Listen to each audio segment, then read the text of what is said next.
దేవుని ఘనమైన నామమునకు మహిమ కలుగును గాక.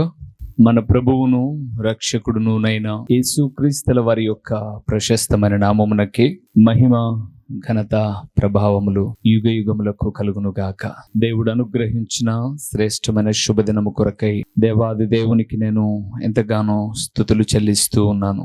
దైవ జనాంగమా, దినదినము దేవుని వాక్కులు వింటూ ఆత్మీయముగా బలపరచబడుతున్న ప్రియులారా, క్షేమముగా ఉన్నారు కదండి. మీరంతా మీ కుటుంబముల కొరకు ఈ వాక్యము ప్రకటించబడుతూ ఉన్నప్పుడు వింటున్న మీరు ఆత్మీయముగా బలపరచబడి దేవుని రాకడకు సిద్ధపడాలి అని మమ్మల్ని మేము సిద్ధపరచుకుంటూ మిమ్మల్ని సిద్ధపరచడానికి మేము ఎంతగానో ప్రయాసపడుతూ ఉన్నాం.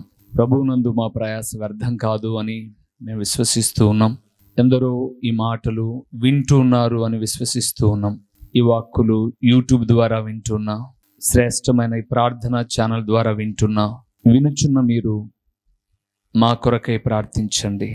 భారభరితమైన ఈ పరిచర్యలో మీ వంతుగా ప్రార్థన సహకారం అందిస్తూ దినదిన అభివృద్ధి కొరకు పాటుపడండి. ఎందరికో ఈ వాక్యాన్ని మీరు పరిచయం చేయండి. వారు కూడా సత్యాన్ని గ్రహించినట్లు మీ వంతుగా సహకారం అందించండి. ఈ దినమున మనం ధ్యానం చేయబోతున్న అంశ భాగం ఏమిటి అనగా, దేవుడు చెప్పినట్లు చేసేది ఏది? దేవుడు చెప్పినట్లు చేసేది ఏమిటి లేదా ఏది? ఏమిటి ఏది రెండు ఒకటే. ఈ భూమి మీద కొంతమంది నాయకులు చెప్పినట్లు చేస్తూ ఉంటే వారికంటూ ఒక ప్రశంస, వీరు చెప్పిందే చేస్తారు అని. అలాంటి వ్యక్తులకు గౌరవం, అలాంటి వ్యక్తులకు ఘనత కదండి. ఒకటి రెండు మిస్ అయిపోయినా చేయకపోయినా అన్నీ చేసేళ్ళేరా, అన్నీ ఎలాగ వీలవుతుంది, ఒకటి రెండు చేయలేకపోవడం సహజమేలే అని అతని వైపున వంతు పాడతారు. 10 చెప్పాడు చేస్తానని 7 చేశాడనుకోండి, ఇంకా 3 చేయలేదే నువ్వు అని అవమానపరంగా మాట్లాడరు. చాలా వరకు చేశాలేరా, 7 చేశాడంటే మామూలు విషయమా, అన్నీ చేయడం కొంచెం కష్టంలే అని అతని వైపున మాట్లాడతాం.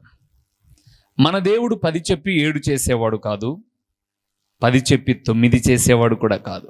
ఆయన చెప్పాడు అనంటే తప్పక చేసే దేవుడు. రండి యెషయా గ్రంథంలో ఆ మాటను చూద్దాం. యెషయా గ్రంథం 46వ అధ్యాయము 11వ వచనాన్ని మనం చూస్తున్నాం ప్రియులారా. 46వ అధ్యాయము 11వ వచనం. తూర్పు నుండి క్రూర పక్షిని రప్పించుచున్నాను, దూరదేశము నుండి నేను యోచించిన కార్యమును నెరవేర్చువాని పిలుచుచున్నాను. నేను చెప్పి ఉన్నాను. ఆ మాట అండర్లైన్ చేసుకోండి ప్రియులారా. నేను చెప్పి ఉన్నాను, దానిని నెరవేర్చెదను, ఉద్దేశించి ఉన్నాను, సఫలపరచెదను. ఎంత గొప్ప దేవుడు అండి. దేవుని వాక్యం అంటుంది ప్రియులారా, దైవదాసుడైనటువంటి యెషయా ద్వారా 46వ అధ్యాయం 11వ వచనం మాట్లాడుతున్నాడు. నేను చెప్పి ఉన్నాను, దాని నెరవేర్చెదను. యేసు ప్రభుల వారు తన మొట్టమొదటి ప్రసంగం చేసేటప్పుడే ఒక మంచి మాట మాట్లాడాడు. మీ మాట అవునంటే అవును, కాదంటే కాదు. ఈరోజు లోకంలో చాలా మంది చెబుతారు కానీ చేయరు. అందుకే వారిని మనుషులు నమ్మరు కదండి, నమ్మరు. దేవుడు అలా కాదు ప్రియులారా. ఆయన పరిస్థితిని బట్టి చేయలేకపోయాను అని కవర్ చేసుకునేవాడు కాదు. అందుకే బైబిల్ గ్రంథంలో యోబు అనే భక్తుని ద్వారా మాట్లాడుతూ అంటాడు, దేవుడు ఒక మారు పలికెను, 2 మారులు ఆ మాట నాకు వినబడను అంటాడు. దేవుడు ఒక్కసారే చెప్పింది కానీ నాకు 2 పర్యాయములు వినపడింది. ఎలాగో తెలుసా? ఆయన చెప్పినది చేయువాడు. అందుకే అంటున్నాడు 46వ అధ్యాయంలో ఆయన అంటూ చాలా మంచి విషయాలు 46వ అధ్యాయంలో యెషయా గ్రంథంలో ఉన్నాయి. ముదిమి వరకు ఎత్తుకొని వాడును నేనే, గర్భమున పుట్టినది మొదలుకొని నా చేత భరింపబడిన వారులారా అని చాలా మంచి మాటలు యాకోబు ఇంటి వారల గురించి మాట్లాడుతూ ఆయన చెబుతూ 11వ వచనంలో అన్నాడు, నేను చెప్పి ఉన్నాను, దానిని నెరవేర్చెదను. దేవునిందు ప్రియమైన వారలారా, ఈ లోకములో నేను ఆరాధిస్తున్న దేవుడు, మీరు ఆరాధిస్తున్న దేవుడు మనము ఆరాధిస్తున్న దేవుడు, లోకరక్షకుడైన దేవుడు, చెప్పి చేయువాడు అని చెప్పాడు కదండి. నేను 3వ దినమున లేస్తాను అని. శిష్యులు నమ్మలేదు. అందుకే పూర్వపు పనులకు వెళ్ళిపోదామని చెప్పేసి ఎవరి బాటలు చూసుకుంటూ ఉన్నారు. కానీ ఆయన చెప్పిన రీతిగా ఏం చేశాడు? ఆయన లేచి ఉన్నాడు. అంత మాత్రమే కాదు, ఇంకా ఒక చక్కటి మాట సంఖ్యాకాండంలో రాయబడింది. చూస్తారా ఒకసారి? 23వ అధ్యాయము 19వ వచనాన్ని మనం చూద్దాం ప్రియులారా. దేవుడు అబద్ధమాడుటకు ఆయన మానవుడు కాడు, పశ్చాత్తాపపడుటకు ఆయన నరపుత్రుడు కాడు, ఆయన చెప్పి చేయకుండునా, ఆయన మాట ఇచ్చి స్థాపింపకుండునా. చాలా ఎంత మంచి మాట అండి. బిలాము బాలాకు ఇరువురి మధ్య జరిగిన సంభాషణ. దేవుడు చెప్పాడు బిలాముతో, వెళ్ళొద్దయ్యా, నువ్వు వెళ్ళినా కూడా నేను దీవించిన వారు, నేను ఆశీర్వదించిన జనాంగం ఇశ్రాయేలులు అని. కానీ బాలాకు పెట్టే ఆశలకు ఆశపడి వెళ్ళాడు. అప్పుడు జరుగుతున్నటువంటి సంగతి ప్రియులారా ఈ మాటలు రకరకాలుగా వస్తున్నప్పుడు 19వ వచనంలో అంటున్నాడు, దేవుడు అబద్ధమాడుటకు ఆయన మానవుడు కాడు. ఈ భూమి మీదండి దేవుని నమ్మినా నమ్మకపోయినా నా జీవితములో అబద్ధము లేదు అని చెప్పగలిగిన మానవుడు ప్రపంచ చరిత్రలో ఒక్కడు కూడా లేడు ప్రియులారా. ఒక్కడు కూడా. ఫలానా ఆయన ఉన్నాడు అని చెప్పండి, చూద్దాం. కానీ నేను ఆరాధిస్తున్న దేవుడు ఎలాంటి వాడో తెలుసా? అబద్ధమాడుటకు ఆయన మానవుడు కాదు. అబద్ధం ఆడడు ప్రియులారా ఆయన. అందుకే అన్నాడు, పశ్చాత్తాపపడుటకు ఆయన నరపుత్రుడు కాడు. అయ్యో సారీ అండి, అలాగే అనుకున్నాను, చేద్దాం అనుకున్నాను, కుదరలేదండి అని పశ్చాత్తాపపడేవాడు కాదు మన దేవుడు. మనమైతే ఎన్ని పర్యాయములు సారీలు చెప్పింటామో కదండి. ఎంతమందికి? భార్యకు చెప్పింటాం, భర్తకు చెప్పింటాం, పిల్లలకు చెప్పింటాం, తల్లిదండ్రులకు చెప్పింటాం, విశ్వాసులకు చెప్పింటాం, సేవకులకు చెప్పింటాం. లోకంలో ఎప్పుడో ఒకసారి పశ్చాత్తాపడుతూనే ఉంటాం. కానీ దేవుడు పశ్చాత్తాపడేవాడు కాదు. అలాగ ప్రవర్తించడు ఆయన. అందుకే రాయబడింది, ఆయన చెప్పి చేయకుండునా. అబ్రహాముతో చెప్పాడు, అబ్రహాము నీ సంతానమును ఆకాశ నక్షత్రముల వలె విస్తరింపచేస్తాను అని. నమ్మల అబ్రహాం. నేనేంటి, నా సంతానం ఏంటి? 100 ఏండ్ల వయసు వచ్చింది, శారమ్మకు 90 ఏండ్లు వయసు వచ్చింది, ఇప్పుడు మేం పిల్లలు కనడము, మా సంతానం విస్తరించడం ఏంటి అనుకున్నాడు. కానీ దేవుడు చెప్పాడు అంటే చేసేవాడు. అందుకే నేను జ్ఞాపకం చేస్తున్నాను, దేవుడు చెప్పినట్లు చేసినవి ఏవేవో కొన్ని చూద్దామా? రండి, మొదటి విషయానికి వెళ్దాం. ద్వితీయోపదేశకాండం 1వ అధ్యాయము 10వ వచనము 11వ వచనము. మీ దేవుడైన యెహోవా మిమ్మును విస్తరింపజేసెను గనుక నేడు మీరు ఆకాశ నక్షత్రముల వలె విస్తరించి ఉన్నారు. మీ పితరుల దేవుడైన యెహోవా మీ జనసంఖ్యను 1000 రెట్లు ఎక్కువ చేసి తాను మీతో చెప్పినట్లు మిమ్మును ఆశీర్వదించును గాక. చాలు ప్రియులారా, మొట్టమొదటిది 11వ వచనంలో చూసారా? చెప్పినట్లు మిమ్మును ఆశీర్వదించునుగాక. దేవుడు ఆశీర్వదిస్తాను అని చెప్పాడు అని అంటే ఆశీర్వదిస్తాడు. ఒక వ్యక్తిని ఆశీర్వదిస్తాను అని అన్నాడు అంటే అక్కడ రాయబడింది 1000 రెట్లు. మీకు ఒక మాట జ్ఞాపకం చేస్తాను.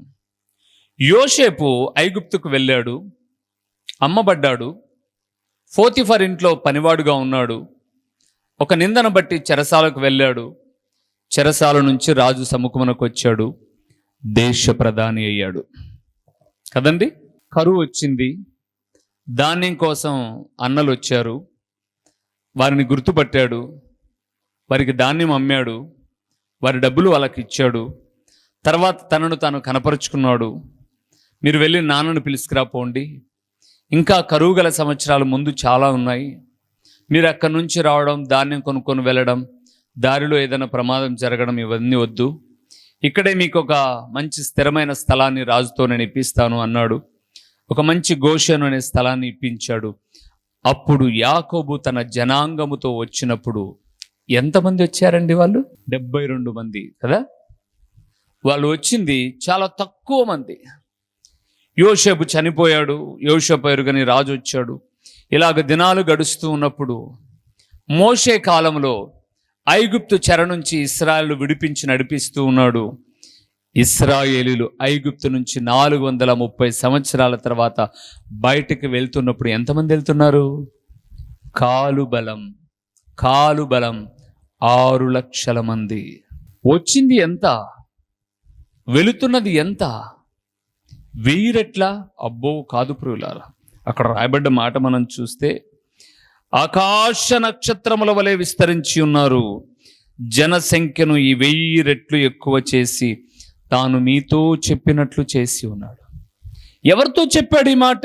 హెబ్రీయులకు రాసిన పత్రికలో చూస్తే 6వ అధ్యాయంలో ఎవరితో చెప్పాడో స్పష్టంగా రాయబడింది. 6వ అధ్యాయము 14వ వచనాన్ని చూద్దాం. తన తోడు అని ప్రమాణము చేసి, నిశ్చయముగా నేను నిన్ను ఆశీర్వదించెదను, నిశ్చయముగా నిన్ను విస్తరింపచేతును అని చెప్పెను. ఎవరితో? అబ్రహాముతో. దేవుడు ఎవరితో చెప్పాడట? అబ్రహాముతో చెప్తున్నాడు. ఏమని? అబ్రహాము నా తోడు అన్నాడు. మనం ఏదైనా సమస్య వస్తే నా తోడు అని చెప్పం, ఎందుకంటే మనల్ని నమ్మరు కాబట్టి. నా తోడు అని చెప్పక పిల్లల మీదనో, భార్య మీదనో, ఇంకొకరి మీదనో పడతాం, బైబిల్ మీదనో పడతాం. అందుకే దేవుడు ప్రమాణాలు చేయకూడదు అని చెప్పాడు. నేను ఒక సందేశం కూడా చెప్పాను. దేవుడు చేసిన ప్రమాణము మనం ఎందుకు ప్రమాణం చేయకూడదు అన్న సందేశం కూడా ఉంది, యూట్యూబ్లో మీరు చూడండి. దేవుడు చేసిన ప్రమాణములోని చెబుతూ వచ్చాను. ఇక్కడ అంటున్నాడు తన తోడు పెట్టుకున్నాడు. కారణం ఏంటంటే తనకన్నా గొప్పవారు ఎవరు లేరు కాబట్టి. దేవుడు అన్నాడు అబ్రహాముతో, నా తోడు కదండి, ప్రమాణము చేసి నిశ్చయముగా నేను నిన్ను ఆశీర్వదించును, నిశ్చయముగా నేను నిన్ను విస్తరింపచేతును. చేశాడా లేదా? చేశాడు ప్రియులారా. అబ్రహాము ఒంటరి వాడొచ్చాడండి తన భార్యను పెట్టుకొని. కానీ ఎంతగా ఆశీర్వదించాడు అంటే అతని సంతానమును విస్తరింపచేశాడు. ఈరోజు భూమి మీద అతని సంతానాన్ని లెక్కించలేనంతగా. అందుకే జ్ఞాపకం చేస్తున్నాడు, దేవుడు చెప్పినట్లు చేసేది ఏంటనగా మొదటిది ఆయన ఆశీర్వదిస్తాను అని చెబితే ఈ వాక్యమును నమ్మి నిన్నైనా ప్రకటించే నన్నైనా ఆశీర్వదిస్తాడు. రెండవది ఏంటో చూద్దామా? యెహోషువ గ్రంథానికి వెళ్దాం, 1వ అధ్యాయానికి వెళ్దాం. అక్కడ ఆయన ఏం చెప్పాడో మనకు అర్థమవుతుంది. యెహోషువ గ్రంథం 1వ అధ్యాయము 3వ వచనాన్ని చూద్దాం ప్రియులారా. 3వ వచనాన్ని, నేను మోషేతో చెప్పినట్లు మీరు అడుగుపెట్టు ప్రతి స్థలమును మీకిచ్చుచున్నాను. చాలు ప్రియులారా. రెండవదండి, ఆయన ఏమని చెప్పాడట మోషేతో? మీరు అడుగుపెట్టు ప్రతి స్థలము మీకిచ్చును. దేవుని యందు ప్రియమైన వారలారా, ఈ మాట అత్యంత విలువైన మాట. ఎందుకో తెలుసా? మీరు అడుగుపెట్టు ప్రతి స్థలము మీకు ఇస్తాను అని యెహోషువతో మాట్లాడుతున్నాడు దేవుడు. వాస్తవానికి మోషేతో చెప్పాడు ఆ మాట, యెహోషువతో కూడా చెప్తున్నాడు. నేను మోషేతో ఏదైతే చెప్పానో, పాలు తేనెలు ప్రవహించే కనాను దేశాన్ని నేను ఇస్తానని ఎలాగైతే చెప్పాను అలాగ నేను చేస్తాను. నిజం ప్రియులారా, ఈ వాక్యాన్ని నేను ధ్యానం చేస్తూ ఇప్పుడు కాదు, చాలా దినాల క్రితం ఒక చిన్న మందిరాన్ని, ఇప్పుడు మేము షూటింగ్ చేస్తున్నది మందిరంలోనే, ఈ చిన్న మందిరం దేవుడు మాకు స్థలాన్ని అనుగ్రహించి మందిరాన్ని కట్టుకున్న తర్వాత దేవుని నేను అడిగాను, ప్రభువా దూరం వెళ్ళాలి అంటే ఇల్లు ఎక్కడో ఒక చోట కట్టుకోవాలి, బాడుగకు తీసుకోవాలి అని అంటే నాకు ఇబ్బంది అవుతుంది. సేవకుడిగా నేను మందిర సమీపంగా ఉంటే ఎవరికైనా ప్రార్థన చేయగలను, నాకు సమీపంలోనే ఇల్లు ప్రభువా అని అడిగాను. ఒక చిన్న పెంకుటిల్లు మాకు దేవుడు సహాయం చేశాడు. అలాగున్న తర్వాత మందిరానికి సమీపంలోనే కొంత స్థలం ఉన్నది. అది వేరే వారిది. వారు కొనుక్కొని చుట్టూ ఏమంటారు, బేస్మట్టం అంటారు కదండి, పునాది వేశారు. పునాది వేసిన తర్వాత కొన్ని పరిస్థితులను బట్టి వాళ్ళు అమ్ముతూ ఉన్నారు. మాకు చెప్పలేదు అమ్ముతున్నామని. మందిరం ప్రక్కలోనే ఉంది. ఇంకొక ఆయనకు చెప్పారు. ఆయనేమో ఒక పెద్ద రౌడీ షీటర్. ఆయన అన్నాడు, ఈ స్థలం నేను కొంటున్నాను, ఈ స్థలాన్ని నేను కొని చర్చి మేము కట్టుకున్నాం, ఆల్రెడీ గోడ ఉంది కదండి, గోడ వరకు, అంటే గోడ వరకు అతని స్థలం లేదు, అమ్మేతంది లేదు, కొనుక్కునేతంది లేదు. కానీ అతను అన్నాడు, ఇక్కడ దాకా నేను హద్దు వేస్తాను, ఎవరడ్డు వస్తారో చూద్దాం అని అన్నాడు. అతను అంతకు ముందుగానే ఒకసారి మేము చర్చిలో ప్రార్థన చేసుకుంటుంటే మమ్మల్ని వచ్చి భయపెట్టి చంపుతాను అది ఇది అని చెప్పాడు. ఇప్పుడు అతను గోడకు అణిచేసి కొన్నాడు, వేశాడు అనుకోండి, మా పరిస్థితి ఏంటి? ప్రార్థన చేశాం. ఎక్కడ చేసామన్నా అంటారేమో, చర్చిలో కాదు, ఆ స్థలంలోకి వెళ్ళాం. ఆ స్థలంలోనికి వెళ్ళి ప్రార్థన అయిపోయి వెళ్ళిపోతే ఆ స్థలంలోనికి వెళ్ళి కొద్దిసేపు నిలబడ్డాను, ఆ స్థలాన్ని చూశాను. మందిరం ప్రక్కనే ఒక 5 సెంట్లు స్థలం, అది పట్టా భూమి ఏమి కాదు, ఒక డీకేటీనే. అక్కడ నిలబడ్డాను. ఈ స్థలములో కనుక ఆయన ఇండ్లేస్తే, ఇండ్లు వేయకపోయినా కొన్న ఈ స్థలం అంతటితో పాటుగా ప్రక్కనున్న స్థలాన్ని కూడా ఆక్రమించి మందిరము గోడకు ఎండింగ్ చేస్తాడు. ప్రభువా, మీకు అసాధ్యమైనది ఏది లేదు, మాకు ఈ స్థలం కావాలని కాదు, మందిరానికి ఇబ్బంది కలక్కోకుండా ఈ స్థల విషయంలో మాకు సహాయం చేయి అని ప్రార్థన చేశాను. ప్రార్థన చేసి ఒక విశ్వాసంతో ఒక మాట అన్నాను, ఈ స్థలాన్ని మాకు మీరు ఇవ్వడానికి ఇష్టపడుతున్నందుకు స్తోత్రములు తండ్రి, కార్యం ఎలాగూ చేస్తావో చేయి అన్నాను. విషయం ఏంటంటే, ఈ స్థలాన్ని అమ్మడానికి ఈ స్థలం ఆయన ఆ రౌడీ షీటర్ దగ్గర అడ్వాన్స్ కూడా తీసుకున్నాడు. ఇప్పుడు మాకు ఎలాగొస్తుందండి అది? నేను ప్రార్థన చేసుకొని ఆ పెంకుటెల్లికి వెళ్ళిపోతుంటే ఆ రౌడీ షీటర్ అన్నాడు, నన్ను పిలిచి, ఫాదర్ ఇక్కడ రా అన్నాడు. ఏంటన్నా అని వెళ్ళాను దగ్గరికి. ఆ స్థలం నేను కొంటానా, నువ్వు కొంటావా అన్నాడు. మీరు అడ్వాన్స్ ఇచ్చారు, అందులో మీరు డబ్బులు ఉన్న వాళ్ళన్నా మీరే కొంటారు అన్నాను. ఎందుకు ఆ స్థలం నువ్వు కొనుక్కుంటావేమో అనుకుంటుంది, ఒకసారి నువ్వు అడుగు వాళ్ళతో అన్నాడు. అర్థం కాలే నాకు. ఇతను అడ్వాన్స్ తీసుకొని నేను అడగడం ఏంటి అని నేను మా సోదరుని పిలిచి, మా అన్నను పిలిచి ఒకసారి మాట్లాడన్న వాళ్ళతో అన్నాను. వాళ్ళతో మాట్లాడాడు. పలానోళ్ళకు మేము అడ్వాన్స్ ఇప్పించుకున్నామే అన్నారు. వాళ్ళే ఇలాగన్నారు అని అంటే వెంటనే ఈ స్థలం అతను వచ్చాడు, మమ్మల్ని అక్కడ కూర్చోబెట్టి వాళ్ళని పిలిపించాడు. అడ్వాన్స్ ఇచ్చాడు కదా, వాళ్ళని పిలిపించాడు. అయ్యా, ఈ పాస్టర్ గారు ఈ స్థలాన్ని అడుగుతున్నారు, దాదాపు ఇది ఒక 15 సంవత్సరాల మాట అండి, 10 సంవత్సరాలు పైబడిన మాట. ఈ పాస్టర్ గారు అడుగుతున్నారు, ఈ 5 సెంట్లు నేను అమ్మేస్తున్నాను, మీకు కావాలా, ఇతనికి అమ్మమంటారా అన్నాడు. ఆయన అన్నాడు, వాళ్ళకి అమ్మేయి అని అన్నాడు. డబ్బులు లేవు వాస్తవంగా. అమ్మే అనగానే అక్కడ పోటీ జరిగింది. అతనికి 2 లక్షలకు అమ్ముతాననుకున్నాడు, మాకు 2,50 చెప్పాడు. 2,35,000 అడ్వాన్స్ ఇచ్చి కొద్ది రోజుల్లో డబ్బులు ఇస్తామని చెప్పాం. ఉన్న నగా నట్రా, మా భార్యకున్న నగా నట్రా, మాకున్న రింగు, చైన్ ఎక్సెట్రా అన్ని అమ్మేసి 2,35,000 కట్టి స్థలాన్ని మేము తీసుకున్న తర్వాత అడ్వాన్స్ తీసుకున్న అతను వాడి మీద గొడవకి వెళ్ళాడు. నాకు అమ్ముతా అన్నావు, నువ్వు అతనికి అమ్మావు, నాకు 2 కన్నావు, అతనికి 2,35 అమ్మావు, కాబట్టి నేను ఇచ్చిన 1000కి ప్రతిగా 10,000 నాకి అని. మొత్తం పైన వాళ్ళు ఏం మాట్లాడుకున్నారో ఏమో, అతను ఎంత ఇచ్చాడో ఇతను ఎంత తీసుకున్నాడో నాకు తెలియదు. కానీ ఇప్పుడు ఆ స్థలంలో దేవుడు ఒక 8 సంవత్సరాల క్రితం మాకు ఒక చక్కటి ఇల్లు కట్టుకోవడానికి సహాయం చేశాడు. మేము అడుగు పెట్టినప్పుడు దేవుణ్ణి అడిగాం, దేవా, మందిరం సమీపం ఉండడమే కాదు, అతను వస్తే మేము ఇబ్బంది పడతాం, మమ్మల్ని ఇబ్బంది పరచగా పరిచర్య కొనసాగడానికి సహాయము చేయని అడుగు పెట్టిన స్థలాన్ని దేవుడు మనకు ఇచ్చాడు. దేవునందు ప్రియులారా, ఆయన చెప్పాడు అంటే చేసే దేవుడు. ఆయన ఆశీర్వదిస్తాను అని చెప్పాడు, ఆశీర్వదించాడు. అడుగు పెట్టిన స్థలం ఇస్తాను అన్నాడు, ఇస్తాడు. 3వది ఏంటో చూద్దామా? ద్వితీయోపదేశకాండం 10వ అధ్యాయము. ద్వితీయోపదేశకాండం 10వ అధ్యాయము 9వ వచనాన్ని చూద్దాం ప్రియులారా. 9వ వచనాన్ని చూద్దాం. కాబట్టి తమ సహోదరులతో పాటు లేవీయులు స్వాస్థ్యమునైనను పొందలేదు, నీ దేవుడైన యెహోవా వారితో చెప్పినట్లు యెహోవాయే వారికి స్వాస్థ్యము. ఏంటట? నీ దేవుడైన యెహోవా వారితో చెప్పినట్లు యెహోవాయే వారికి స్వాస్థ్యము.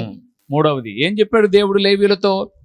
లేవీయులారా, మీకేం ఆస్తులు అంతస్తు లేవని బాధపడమాకండి, భౌతికమైన ఆస్తి అంతస్తు కన్నా నేనే మీకు ఆస్తి అన్నాడు.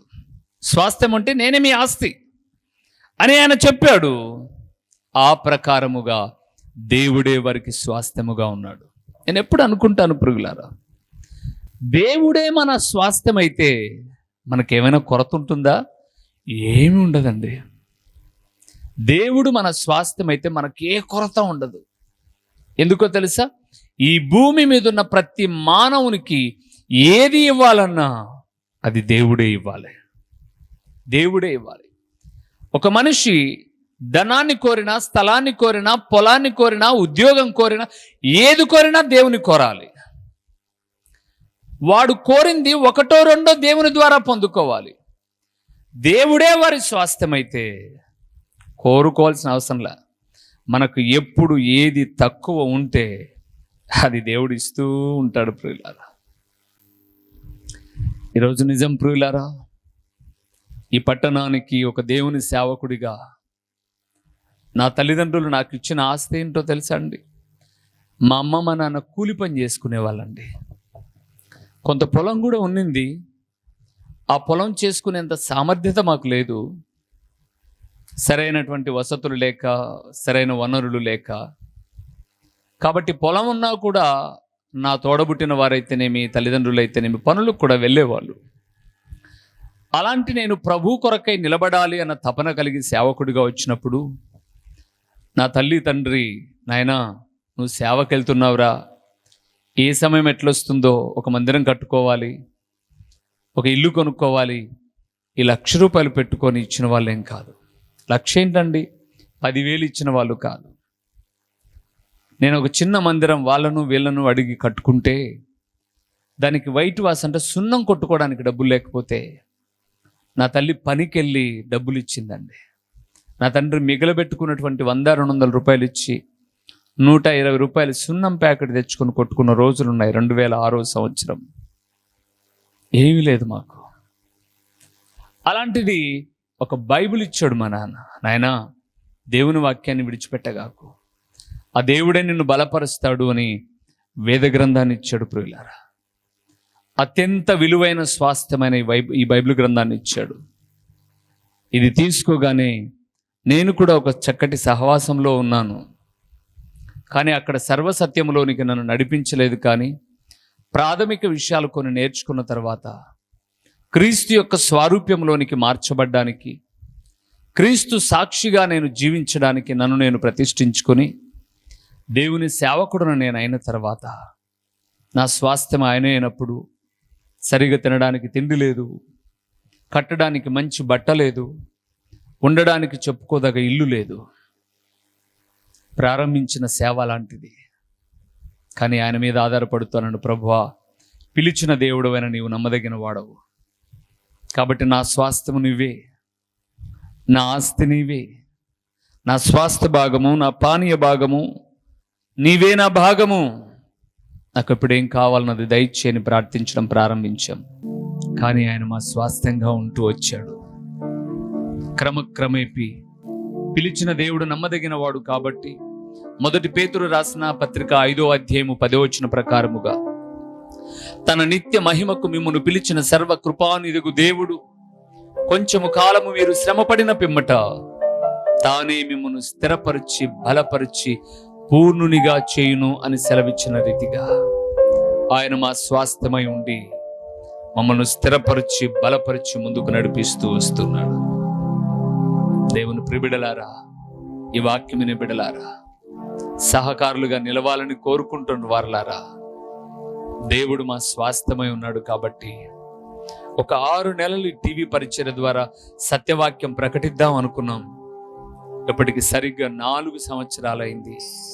దేవుడు తన అనంతమైన కృపచేత ఏదోక రీతిగా సహకారం అందిస్తూ ప్రోత్సహిస్తూ ఈ సువార్త ప్రకటించడానికి కృపనిస్తున్నాడు. అంటే పిలిచిన దేవుడు నమ్మదగిన వాడు, మా స్వాస్థ్యమైన వాడు ఆయనే. ఆయన చెప్పాడు, చేస్తాడు. నీ ఎడల కూడా నమ్మండి, విశ్వసించండి. నమ్ముట నీ వలనైతే నమ్ము వారికి సమస్తము సాధ్యమే. ప్రార్థన చేద్దామా? ఆయన చెప్పాడు అంటే చేసే దేవుడు. ఆయన ఆశీర్వదిస్తాను అని చెప్పాడు. అబ్రహాముతో ఆశీర్వదించాడు. అడుగుపెట్టు ప్రతి స్థలము ఇస్తానన్నాడు. యెహోషువతో చేశాడు. లేవీయులకు మీకు నేనే స్వాస్థ్యం అని చెప్పాడు. అలాగైనా స్వాస్థ్యముగా ఉన్నాడు. మనల్ని దీవించువాడు. ప్రార్థన చేసుకుందాం. ఓ ప్రేమ కలిగిన దేవా, దయగలిగిన పరలోకపు తండ్రి, మీ ఘనమైన నామమునకు స్తోత్రములు చెల్లిస్తూ ఉన్నాము నాయనా. నమ్మదగిన దేవుడవు, మాట ఇచ్చి తప్పని దేవుడవు, మహిమాన్వితుడవైన సర్వశక్తిమంతుడవైన దేవుడవు. అందుకే బిలాముతో మాట్లాడుతూ దేవుడు అబద్ధమాడుటకు నరపుత్రుడు కాడు అని సెలవిస్తూ ఆయన చెప్పి చేయకుండునా, అవును తండ్రి, మీరు చెప్పినట్లు చేసి మమ్మల్ని నడిపించి పోషిస్తూ ఉన్నారు. మా ప్రియులందరి జీవితాల్లో కూడా ఏదైతే మీరు వాక్య రూపముగా మాట్లాడుతున్నారో అది జరిగించి మీరు మహిమ పొందండి. ప్రకటించబడిన పరలోకపు సంగతులు వ్యర్థముగా పోకుండా సారవంతమైన నేలను పడిన విత్తనము వలె 30దంతలుగా 60దంతలుగా 100అంతలుగా ఫలింపచేసి మీ ఘననామమునకు మహిమ ఘనత ప్రభావములు మీరు కలుగు చేసుకునుమని ఎంతైనా నమ్మదగిన దేవుడవైన మీకు స్తుతులు చెల్లించుకుంటూ యేసు నామములో అడిగి పొంది ఉన్నాము తండ్రి, ఆమేన్. మన ప్రభువును రక్షకుడునునైనా యేసుక్రీస్తుల వారి యొక్క ప్రశస్తమైన నామములో ప్రొద్దుటూరు పరిసర ప్రాంతాలలో ఉన్నటువంటి ఆత్మీయులైన దేవుని ప్రియబిడ్డలైన మీ అందరికీ శుభవందనములు తెలియచేయుచున్నాను. ప్రభునందు ప్రియులారా, దేవుని మహాకృపను బట్టి ప్రొద్దుటూరు ప్రాంతంలో హోమస్పేటలోని రాఘవరెడ్డి ఫంక్షన్ హాల్లో గడిచిన 2 సంవత్సరాల నుంచి జరుగుతున్న స్వార్థ కూడికను మార్చబడినది అని తెలియచేయుటకు సంతోషిస్తున్నాను. పైకి ఎక్కలేని అననుకూలతలో ఉన్నప్పుడు అందరము ప్రార్థన చేయగా ప్రొద్దుటూరు నడిబొడ్డున ఉన్నటువంటి ఒక స్థలమును దేవుడు మనకు లీజుకి ఇచ్చాడు. ప్రొద్దుటూరులోని గాంధీ రోడ్లో అనగా సూపర్ బజార్ రోడ్డులో కల్లూరు ప్రసాద్ రెడ్డి అనబడే ఎముకల డాక్టర్ హాస్పిటల్ ఎదురుగా ఈ సువార్త కూడిక, సాయంకాలపు సువార్త కూడికను ప్రారంభించాం. దేవునిందు ప్రియులారా, ఒక వాక్యము కొరకు మాత్రమే ఈ కూడికను ప్రారంభించాం. వాక్యము ప్రొద్దుటూరులో లేదు అని కాదు, కానీ మరింతగా దేవుని వాక్యము మీకు చేరువ చేయాలి అని, ప్రతిదినము టీవీలో వింటున్నటువంటి దేవుని వాక్యాలు మీకు ఆశీర్వాదకరంగా ఉన్నాయి అని, ఒక సంఘ ప్రాంత భేదము లేకోకుండా ఉదయకాలపు కొన్ని అననుకూలతలో కూడా చాలామంది ఆరాధనకు వెళ్ళలేని వారికి, దేవుని వాక్యము వినలేని వారికి ఒక సౌకర్యవంతముగా సూపర్ బజార్ రోడ్డులోని కల్లూరు ప్రసాద్ రెడ్డి హాస్పిటల్ ఎదురుగా ఒక క్రీస్తు ప్రార్థనా గృహము అనే ఒక స్థలంలో ప్రతి ఆదివారము సాయంకాలం 6 గంటల నుంచి 8:30 వరకు ఈ సువార్త కూడిక జరుగుతుంది. కేవలం దేవుని వాక్యము మాత్రమే ప్రకటించే ఒక ప్రణాళికతో, వాక్యమే అన్ని కార్యాలు చేయగలదు, వాక్యము మాత్రమే నెమ్మది ఇవ్వగలదు, వాక్యము మాత్రమే స్వస్థపరచగలదు, వాక్యము మాత్రమే సరైన మార్గములో నడిపించగలదు, వాక్యము మాత్రమే గొప్ప ఆదరణ ఇవ్వగలదు, వాక్యమే జీవాధారమై ఉన్నది అని తెలియచేయే అమూల్యమైన ఉద్దేశముతో ఈ ప్రతి ఆదివారపు సాయంకాలపు స్వార్థ కూడికను ప్రారంభించాం. ప్రియులారా, ఇప్పటికే అనేక మంది కూడికకు వస్తూ ఉన్నారు. మే 19వ తారీఖు 2024 ఆదివారపు దినాన ప్రారంభించాం. అనేక మంది కూడికకు వచ్చి దేవుని వాక్యం వింటూ దేవుని రాకడకు సిద్ధపడుతూ ఉన్నారు. మరి మీరెందుకు రాకూడదు? మిమ్మల్ని కూడా ఒక ప్రేమపూర్వకమైన ఆహ్వానాన్ని అందిస్తూ ఉన్నాం. రండి.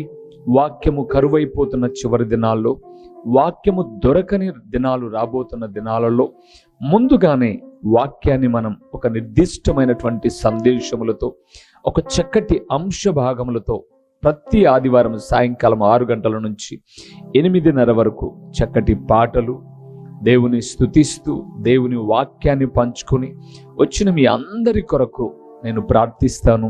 దేవుడు నూతన కార్యాలు చేయుటకు సామర్థ్యం కలిగిన వాడు. రండి. సూపర్ బజార్ రోడ్లోని కల్లూరు ప్రసాద్ రెడ్డి హాస్పిటల్ ఎదురుగా ఈ యొక్క సువార్త కూడిక ప్రతి ఆదివారం జరుగుతుంది. వీక్షకులైన మీ అందరినీ, ఆత్మీయులైన మీ అందరినీ ప్రేమపూర్వకంగా ఆహ్వానిస్తున్నాం. వచ్చిన తదుపరి మీరు నేను కలిసి ప్రభువును ఆరాధిద్దాం. వస్తారు కదూ? ప్రేమతో మిమ్మల్ని ఆహ్వానిస్తూ దైవజనుడు ఓ రూబేన్ గారు. ప్రభు పేరట మీకు వందనములు. మా చిరునామా దైవజనుడు బ్రదర్ ఓ రూబేన్ గారు, క్రీస్తు ప్రార్థనా మందిరం, డోర్ నెంబర్ 1-10-386, నగరిగుట్ట, పులివెందుల, కడప జిల్లా. మీ ప్రార్థనా అవసరాల కొరకై సెల్ నంబర్ 9989067409.